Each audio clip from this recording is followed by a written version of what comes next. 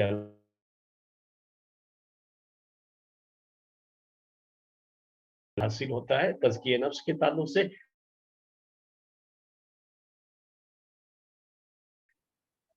پہلا فائدہ یہ ہے کہ مصیبت اور پریشانی کی اس گھڑی میں اگر کوئی آدمی اس کے ساتھ برا کر رہا ہے، اس کے ساتھ سازشیں کر رہا ہے،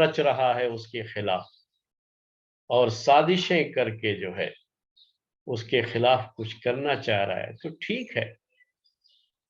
ہو سکتا ہے کسی بھی انسان کو اس کے بارے میں پتہ نہ ہو کہ یہ سازش چل رہی ہے اس کے خلاف، لیکن اللہ تعالیٰ کو تو معلوم ہے، وہ تو العلیم ہے، اس سے تو چھپی ہوئی نہیں ہے یہ چیز. یہ ایمان ہے اس کا، بندے کا. میرے خلاف کوئی سازش چل رہی ہے مثال کے طور پر، اور میرا ایمان مضبوط ہے کہ اللہ تعالیٰ العلیم ہے، وہ ہر چیز جانتا ہے. ٹھیک ہے، وہ مجھ سے چھپا کر کے، اوروں سے چھپا کر کے سازشیں کر سکتے ہیں لوگ، لیکن اللہ تعالیٰ سے تو وہ چیز چھپی ہوئی نہیں رہے گی. تو مجھے جب وہ میرا رب ہے، جب وہ میرا رب ہے، جب وہ میرا رب ہے، تو مجھے کیا ہوتا ہے؟ یہ سکون ہوتا ہے. یہ پہلا فائدہ، مجھے یہ سکون ہوتا ہے کہ وہ میرا رب ہے اور وہ العلیم ہے. تو ان کی یہ ساری سازشیں وہ بے نقاب کر دے گا، اور ان کی ساری سازشوں کا پردہ فاش ہو جائے گا. یہ مجھے یقین ہوگا اس وقت تو مجھے ایک سکون رہتا ہے. اسی لیے کہتے ہیں کہ مومن کو بڑا سکون رہتا ہے اس کی زندگی میں. یہ جو ہے پہلا فائدہ. دوسرا فائدہ کیا ہے؟ وہ العلیم ہے. آپ دیکھیں گے کہ نیکی کرنے والے لوگ نیکی کرنے کے بعد کیا چاہتے ہیں کہ لوگوں کو پتہ چل جائے کہ میں نے کیا ہے. اس کی وجہ سے ریاکاری آتی ہے انسان کے اندر. یعنی وہ نیکی کرتے ہوئے لوگوں کو دکھانا چاہتا ہے کہ لوگوں کو معلوم ہو جائے کہ میں نے یہ کام کیا. یہ خواہش ہوتی ہے انسان کی اور انسان کرتے. اسی کو ریاکاری کہتے، دکھاوا کہتے. اور اللہ تعالیٰ کو یہ چیز پسند نہیں ہے اور اس کی بھی بڑی سخت سزا ہے. اللہ تعالیٰ تو ایسے عمل کو قبول ہی نہیں کرتا جس میں بندوں کو دکھانے کے لیے کوئی کچھ کرتا ہے. تو جب کوئی انسان ریاکاری کرتا ہے، یاد رکھیے گا، ریاکاری کرتا ہے تو اس کا مطلب یہ نکلتا ہے کہ وہ اللہ تعالی کو العلیم نہیں مانتا ہے. عمل کے لحاظ سے بات کر رہا ہوں، زبان کے لحاظ سے سبھی کرتے رہتے ہیں. آج ہمارے بھائی لوگ کیا کر رہے ہیں، ابھی اسکولوں کالجوں میں بھی جو اسلامک اس کے نام سے اسکول کھولے جاتے ہیں نا، وہاں بچوں کو اللہ تعالیٰ کے بیوٹیفل نیمز یاد کرانا. میرے بھائیوں، یہ صرف یاد کرانے سے نہیں ہوتا ہے، یہ تو ہمیں ان ناموں کے اندر کیا صفات پائی جا رہی ہیں اللہ تعالیٰ کی، اور اس کو ہمیں اپنی زندگی میں کس طرح سے اپلائی کرنا ہے، یہ چیز سیکھنے کی ضرورت ہے اور اس ایمان کو مضبوط کرنے کی ضرورت ہے. جس شخص کا ایمان مضبوط ہے کہ اللہ تعالیٰ العلیم ہے، وہ کبھی ریاکاری نہیں کرتا. کیوں؟ آپ چاہتے نہ ہو کہ آپ کا یہ عمل چھپا نہ رہ جائے، جو ہے پتہ ہو یہ، اور آپ جو یہ عمل کر رہے ہیں تو اس کا آپ کو بدلہ ملے. تو جس سے آپ کو اس عمل کا بدلہ چاہیے، یعنی ثواب چاہیے اس عمل کا، وہ کیا ہے؟ العلیم ہے. بس کافی ہے. کسی اور کو دکھانے کا مسئلہ ہی ختم ہو گیا. چونکہ وہ العلیم ہے تو وہ تو جانتا ہی ہے.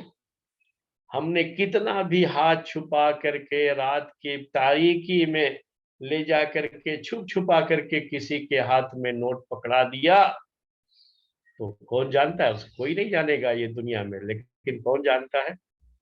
میرا رب جانتا ہے، کیونکہ وہ العلیم ہے.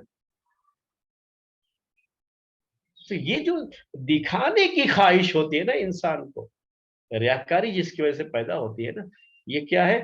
اس ایمان کی کمزوری ہے کہ وہ اللہ تعالیٰ کو العلیم، جو ایمان رکھنا ہے کہ وہ العلیم ہے نا، کہیں نہ کہیں اس ایمان کی کمزوری ہوتی ہے، یاد رکھیے. اور اسی وجہ سے آدمی دکھاوے کی طرف چلا جاتا ہے. تو اگر صحیح تربیت کی جائے کسی کی، اور اس کے نفس کا صحیح تزکیہ کیا جائے، اور اس کے اس ایمان کو مضبوط کیا جائے، العلیم، اللہ تعالیٰ کے العلیم ہونے پر ایمان کو مضبوط کرے آدمی، تو انشاءاللہ یہ چیز نہیں ہوگی. یہ دوسرا فائدہ تھا. تیسرا فائدہ کیا ہے اس میں؟ جب ہم یہ جانتے ہیں کہ اللہ تعالیٰ العلیم ہے، جب ہمارا یہ عقیدہ ہے تو ہمیں اپنی زندگی میں اس عقیدے کو لے کر کے بڑا سکون ملتا ہے، بڑا سکون ملتا ہے. ہمارے حالات بڑے خراب چل رہے ہیں، ایک مثال پیش کر رہا ہوں، بڑے خراب چل رہے ہیں. تو اب جب ہم یہ مانتے ہیں کہ اللہ تعالیٰ العلیم ہے تو ہمارے حالات اس سے چھپے ہوئے نہیں ہیں، اور وہ ہمارا رب ہے. تو ہمیں یقین ہے کہ ہمارے ان حالات کا اسے علم ہے، تو وہ ہمارے ان حالات کو ضرور بدلے گا. اس سے اپنے رب سے مانگنے اور دعا کرنے کی خواہش ابھرتی ہے. اور آپ جانتے ہیں کہ دعا کرنا خود اپنے آپ میں ایک عبادت ہے، اس کا بڑا اجر و ثواب ہے. کتنا آدمی اجر کما لیتا ہے اس کی وجہ سے. جب اپنے رب سے وہ کہتا ہے اللہ تو بہتر جانتا ہے کہ میرے حالات کیسے ہیں، بس میں تجھ سے تیرا فضل مانگتا ہوں، طلب کرتا ہوں۔ جب دعائیں کرتا ہے اور اپنے رب کی اس صفت کو جو ہے سامنے رکھ کر کے دعائیں کرتا ہے، اس سے مانگتا ہے، تو سوچئے آپ کہ کس طریقے سے اس کی اس دعا کے اندر کیا انداز آتا ہے۔ میں اس کو ایک مثال سے آپ کو سمجھانا چاہوں گا تو آپ کو اور آسانی سے بات سمجھ میں آ جائے گی۔ جب آپ کہیں جاتے ہیں کسی شخص کے تعلق سے، آپ چاہتے ہیں کہ کچھ ڈونیشن وغیرہ جمع کریں اس کو لے کر کے، تو کیا کرتے ہیں، پہلے سامنے والے کو اس کا پوری کوالیفیکیشن جو ہے اس کے تعلق سے پورے جو ہے اس کے جو حالات ہیں، اس کے جو قوائف ہے، اس کو آپ کو بیان کرنا پڑتا ہے A to Z، یہ ہے، ایسا ہے، ایسا ہے، ایسا، کیونکہ وہ سامنے والا کچھ نہیں جانتا ہے اس کے بارے میں۔ لیکن جب اپنے رب سے مانگتے ہو تو وہ تو سب کچھ جانتا ہے، اس لیے کوئی مسئلہ نہیں ہے، صرف اپنی حاجت پیش کرنی ہوتی ہے، اور وہ ہم سے بھی اچھی طرح سے جانتا ہے ان حالات، اس لیے یقیناً وہ ہماری اس پریشانی کو دور کرے گا۔ اس کو تو ہم سے بھی اچھی طرح سے علم ہے، یہ ایک یقین دل کے اندر ایک یقین صاحب ہوتا ہے، تو اس سے دعا کے اندر جو تاثیر پیدا ہوتی ہے اور دعا کی طرف جو دل لپکتا ہے، اس کا آپ اندازہ نہیں کر سکتے۔ یہ العلیم کے بارے میں بات تھی۔ الحکیم، العلیم ہی کے تعلق سے پورے واقعے اگر آپ دیکھیں گے، پہلے تو بات وہاں کی تھی جب جو ہے یہ بھائیوں نے ان کے ساتھ یہ سلوک کیا، اس کے بعد جب مصر آئے تو یہاں عورتوں کی طرف سے جو فتنہ ہوا، جو پریشانی ہوئی اور پھر ان کو جیل میں ڈالا گیا، یہ جو ساری چیزیں تھیں، اللہ تعالیٰ کو ان چیزوں کے تعلق سے اچھی طرح سے علم ہے۔ یہ ہمارے ساتھ جو کچھ بھی ہوا کیا ہے، اللہ تعالیٰ العلیم وہ سب کچھ جان رہا تھا، سب کچھ جان رہا تھا۔ اب یہاں پر ایک سوال آتا ہے کہ جب اللہ تعالیٰ کو ہر چیز کا علم تھا تو اللہ تعالیٰ نے اسی وقت پہلے ہی جو ہے ایسا کوئی انتظام کیوں نہیں کر دیا کہ یوسف کو کنویں میں نہ جانا پڑے اور یوسف کو جیل میں نہ جانا پڑے؟ ایسا انتظام یوسف علیہ السلام کے لیے ہو کہ جب مصر آئے تو اس طرح کے فتنوں سے کوئی سامنا ہی نہ ہوتا، کیونکہ وہ تو اللہ تعالیٰ کو تو سب معلوم تھا کہ یہ لوگ یہ کریں گے، یہ کر رہے ہیں، یہ کر رہے ہیں، تو اسی وقت ایسی چیز ہو جاتی کہ جب یہ لوگ کنویں میں ڈالنا چاہ رہے تھے تبھی کوئی آدمی آتا اور آ کر کے بچا کے لے کے چلا جاتا، جیسا آپ دیکھتے رہتے ہیں اسی موقع پر کوئی آیا اور آ کر کے کوئی فرشتہ ہی بھیج دیتا اللہ تعالیٰ، اور فرشتہ جو ہے ان کو اٹھا لیتا اور لے کر کے چلا جاتا اور بھائیوں سے ان کو جو ہے آزاد کر دیتا اور ان کو کسی ایسے آدمی کے گھر میں لے جا کر کے رکھ دیا جاتا جہاں ان کی تربیت ہوتی، جو بہت ہی نیک قسم کے لوگ ہوتے، وہاں عورتوں کا کوئی فتنہ ہی نہیں ہوتا۔ تو یہ چیز ایک سوال جو ہے ذہن میں آتا ہے، لیکن اللہ تعالیٰ نے تو ایسا کچھ نہیں کیا ان کے ساتھ، اسی کو یہ یاد کر رہے ہیں، کہہ رہے ہیں کہ وہ کیا ہے، العلیم ہے اور الحکیم ہے، اس کو علم ہے کہ بھائی لوگ یہ کریں گے، وہ اچھی طرح سے جانتا ہے کہ بھائی لوگ یہ لوگ لے کر کے جا رہے ہیں یوسف کو تو لے جا کر کے کنویں میں ڈال دیں گے، اس کو پتا ہے، وہ ان کی ساری سازشوں کو وہ جان رہا تھا، لیکن اسی وقت کچھ نہیں کیا، کیوں؟ کیونکہ وہ الحکیم بھی ہے۔ یہ دو ناموں کا جوڑ دیکھیے یہاں پر، وہ العلیم ہے اور الحکیم بھی ہے، حکمت والا ہے۔ علم ہونے کے بعد یہ کوئی ضروری نہیں ہے کہ اسی وقت وہ چیز کی جائے، نہیں، بلکہ مناسب وقت کا انتظار کرنا یہ حکمت کا تقاضا ہوتا ہے، یہ اس کی حکمت ہے، جس میں یوسف علیہ السلام کے لیے ایک آزمائش بھی تھی اور اس کی حکمت کا تقاضا تھا کہ یوسف کو کنویں میں ڈالا گیا. یہ کوئی آسان چیز نہیں ہے. میں نے پہلے بھی ذکر کیا تھا جب یہ وہ آیتیں آپ کو پڑھ کر کے سنائی تھی، اس کی تفسیر کی تھی، کہ آپ خود تصور کیجئے نا تھوڑا اس کے بارے میں، کہ چھوٹا سا بچہ اور اس طرح سے اندھیرے کنویں میں اس کو گہرے کنویں میں ڈال دیا جائے، کیا کیفیت ہوگی اس کی اس وقت. لیکن اس مرحلے سے یوسف علیہ السلام کو گزارا گیا ہے، اور اللہ تعالیٰ کی یہ حکمت ہے. اس کی حکمت کا یہ تقاضا تھا کہ یوسف علیہ السلام کنویں کی اس تاریک کنویں کا مزہ بھی چکھ لیں زندگی میں. یہ ہیبتناک اور خوفناک تصور بھی صرف تصور سے ہی ہماری روحیں کانپ جا رہی ہیں. اور انہوں نے اپنی پریکٹیکل لائف میں اس کو دیکھا ہے یوسف علیہ السلام. اسی طرح سے عورتوں کا فتنہ، وہ خود ان کے ساتھ ایسا پیش آیا، کس طرح سے عورتیں ان کے پیچھے پڑی اور کس طرح سے ان کو اپنی عزت کی حفاظت کے لالے پڑے. یہ پریکٹیکل لائف میں آنا تھا، یہ اللہ تعالیٰ کی حکمت کا تقاضا تھا.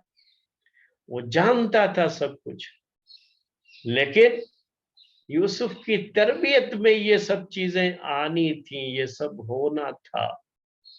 اللہ تبارک و تعالی نے یہ سب ان کے لیے مقدر کیا، کیونکہ وہ الحکیم ہے، وہ الحکیم ہے، حکمت والا ہے.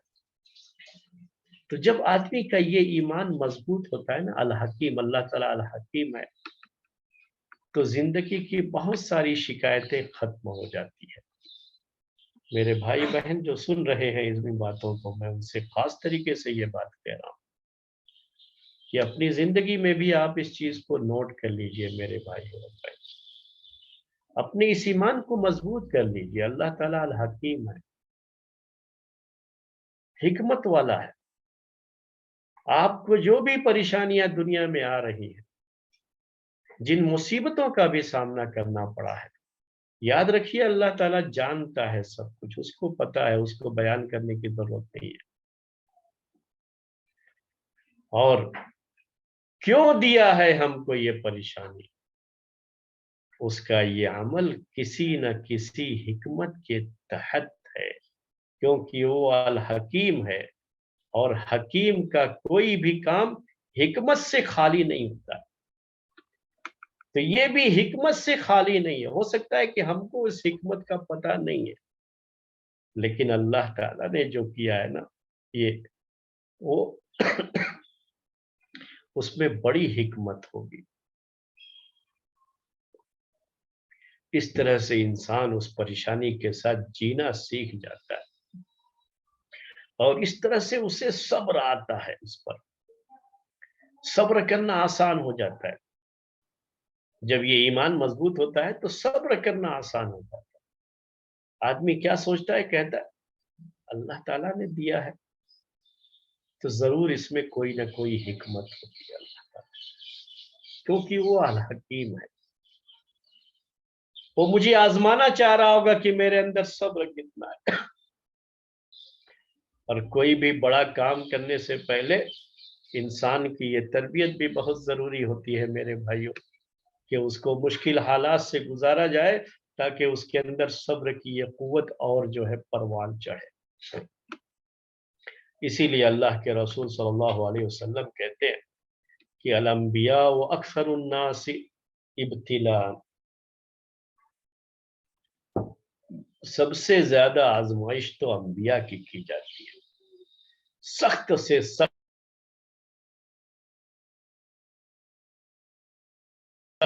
ثم الامثل فالامثل، پھر لوگوں میں جو جتنی فضیلت والا ہوتا ہے، جتنا اس کا اونچا مقام ہوتا ہے رب کے یہاں، اتنی ہی آزمائش بھی اس کے ساتھ سخت ہوتی ہے.